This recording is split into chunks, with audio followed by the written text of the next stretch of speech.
So what is up guys, Feeling Rider here. Today, first time ko magkakalikot ng motor ko at magpapalit ako ng aking oil. So kasi it's been a while na rin na hindi napalitan itong motor ko ng oil.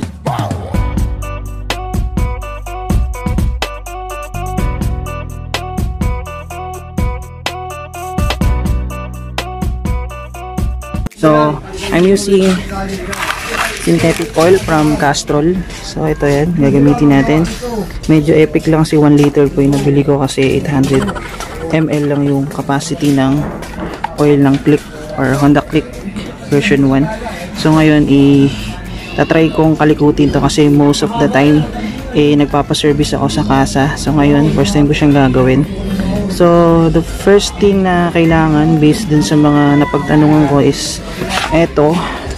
Magamit tayo nito para pantanggal dito sa part na to kasi dito lalabas yung oil. So ang size na ito guys is 17. So ito size ng 17. So ayan, 17 siya.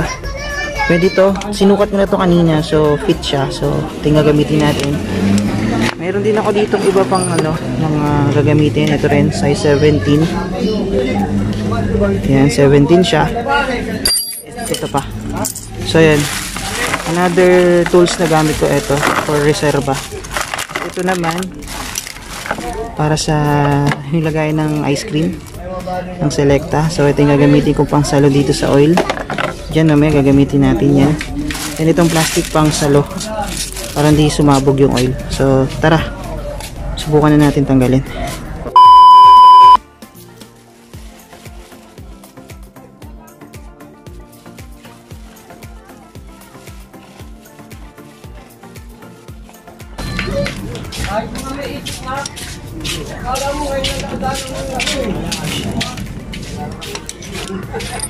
Gamit muna tayo nito para lumuwang lang ko ng konti.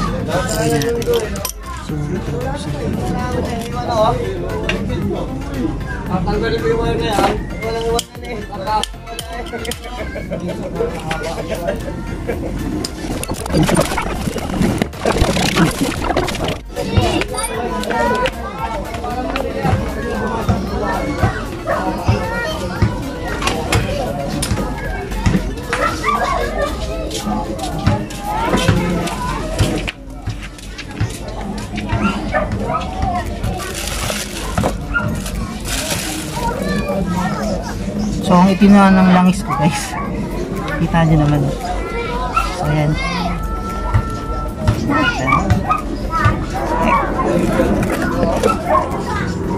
that's my langis.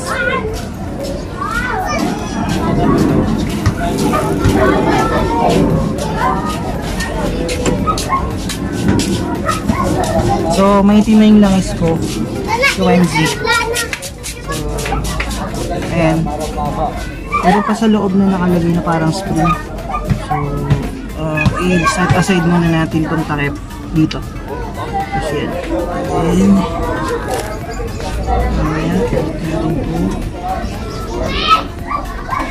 Ayan, tignan rin tanggalin to. Ayan, meron pa siyang spring sa loob guys. Ito, parang meron pang something na parang filter. Ito.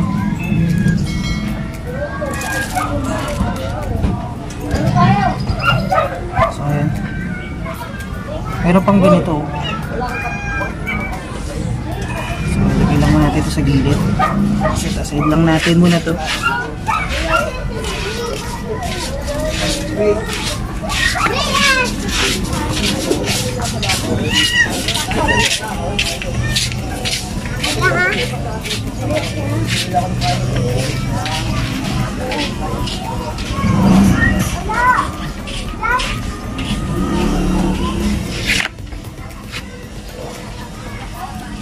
So ayan guys, lumalabas na yung langis sa loob. Ito sa gilid. Ito yung other way para magtanggal ng langis sa Honda Click.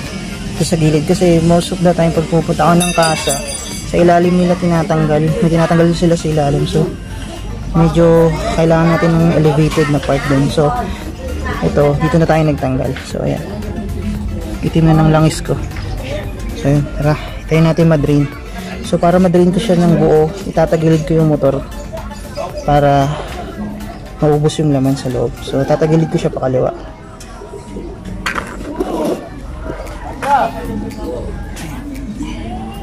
By the way, ito yung laman sa loob, ito yung takip, pinakatakip. Tapos mayroon pang spring, at mayroon parang filter.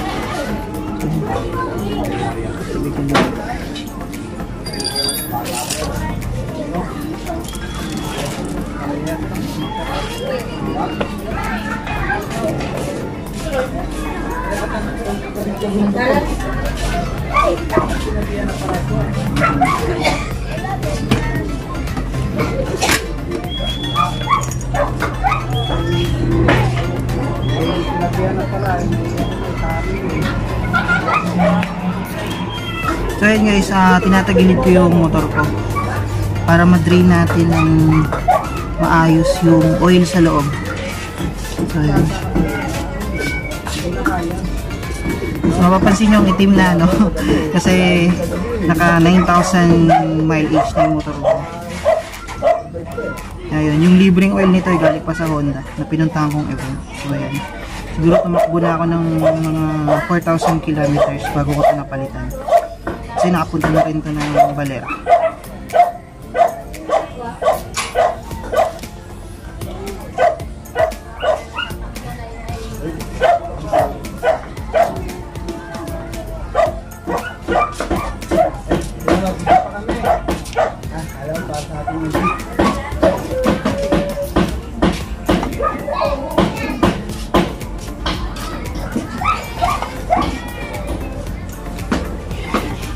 I think okay na yan, pero sige, tagilid po natin.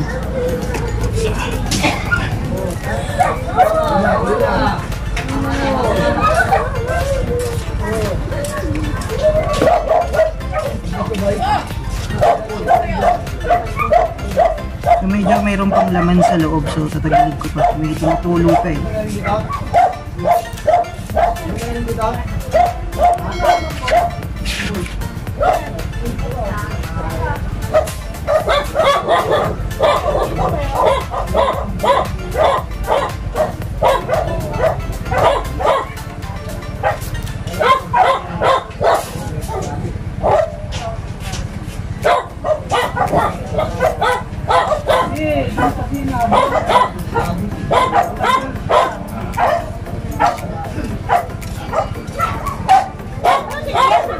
So i-drain ko pa. Ito pumapatak pa eh.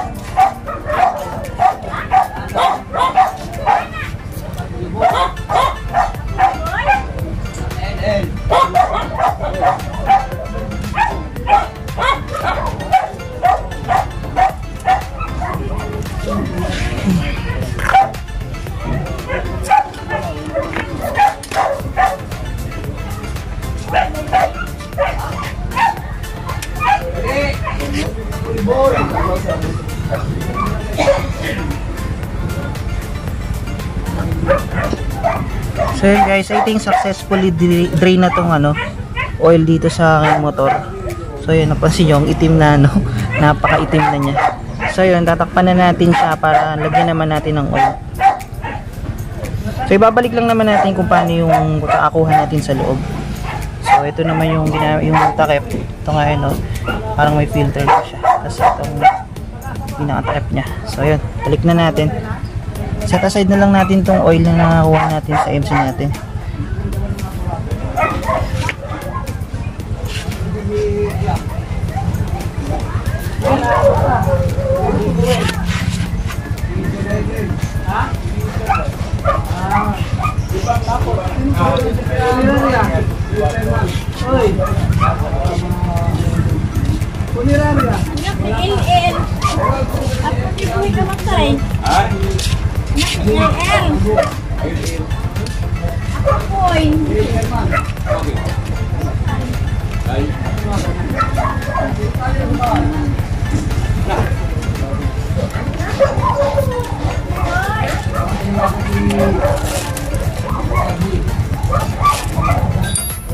So kamay na lang natin. Medyo mahirap pag ginamitan ng tools. Though na madulas, try lang natin.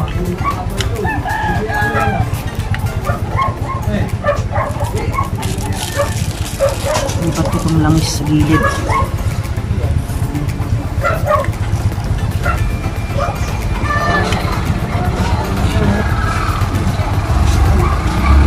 Medyo struggle lang sa pagbalik kasi may spring. Lalabanan yung takip. Palapas. Ayun. Push na lang natin siya paloob tapos saka natin iikot na higpit.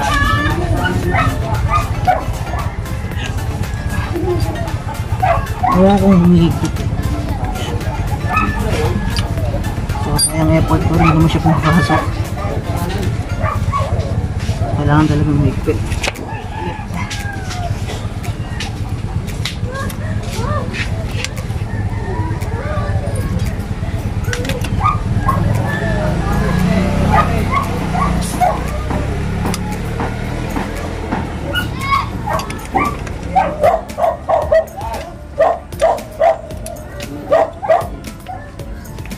Hit pala ako. Kwento pala.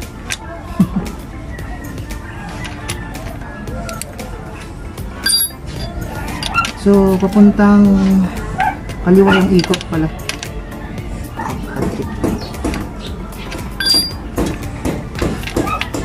Ayun yung magsara. Teka. Pinapid mo ako.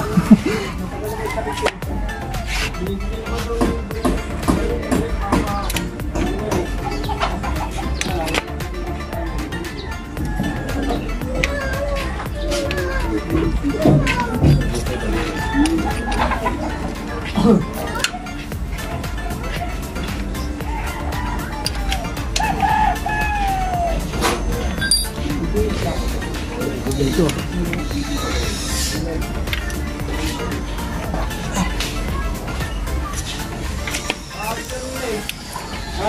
Masyado madulas.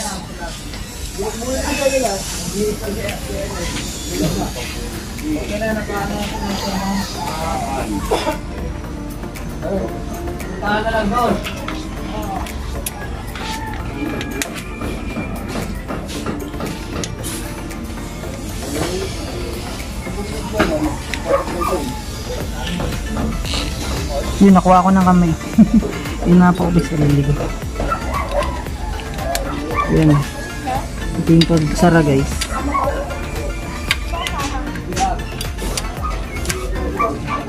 So ngayon, proceed naman tayo sa paglalagay ng langis. Gaya na nasabi ko, gagamit tayo ng synthetic oil.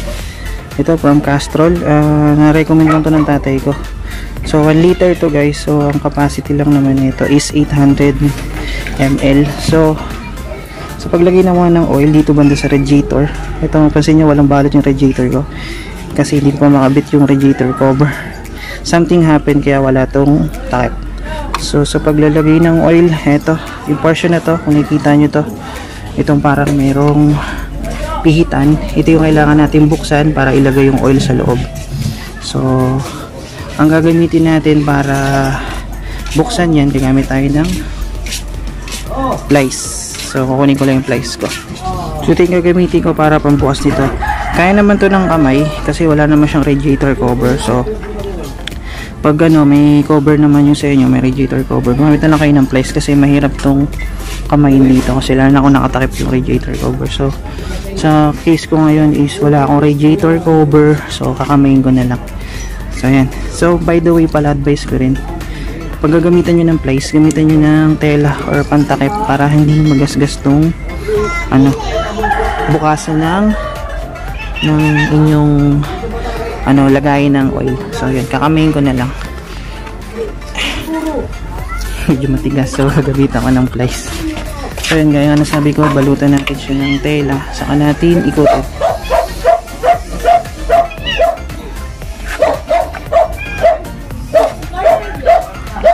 So by the way, first time ko itong gagawin guys. Hindi ko talaga to totally ginagawa. Kaya nga lang nabanggit ko, madalas sa casa ako nagpapa-change oil yun. Nabuksan ko na siya, medyo matigas. So, lumuwang na. So, pihitin nyo na lang pa kaliwa para buksan. So ayan. Pagbukas nyo, ayan. Meron siyang mayroong, ayan. Meron siyang yung pinaka-takip niya. Ayan. Nakalagay din dito sa loob. Ayan, may nakalagay dito na liter. So 800 ml lang yung capacity. So yun, set aside muna natin itong takip. Okay ko muna dito sa gilid. Dito na lang. Okay, so yun. So sa case ko, hindi naman pwede natin itong iganon kasi matatapon siya. So gumawa ko ng improvise na imbudo. So may nakita ko sa bahay na parang lagay ng taho. Ito. Itaas ko na lang yung ilalim, tapos isusuksok natin dun. So ayan, ito yung naisip ko na pang sahod dito. So gawin natin, butasan na lang natin itong ilalim. Butasan ko itong ilalim, tapos dito natin padadaanin yung langis. So ayun, butasan ko muna siya.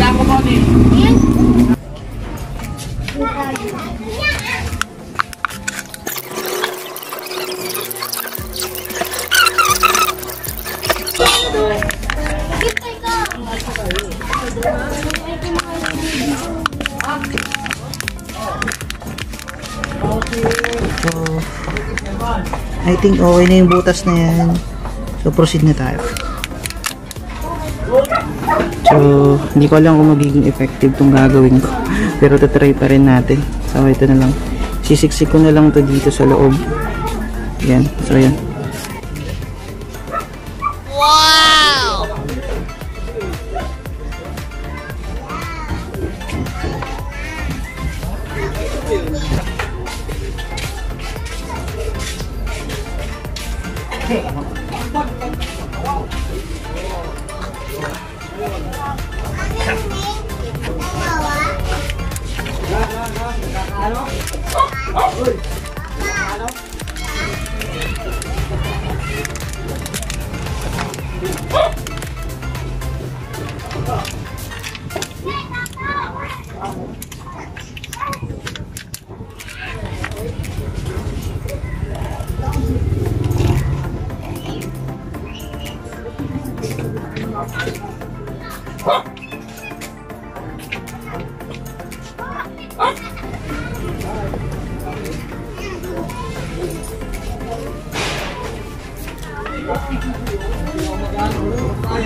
A few moments later.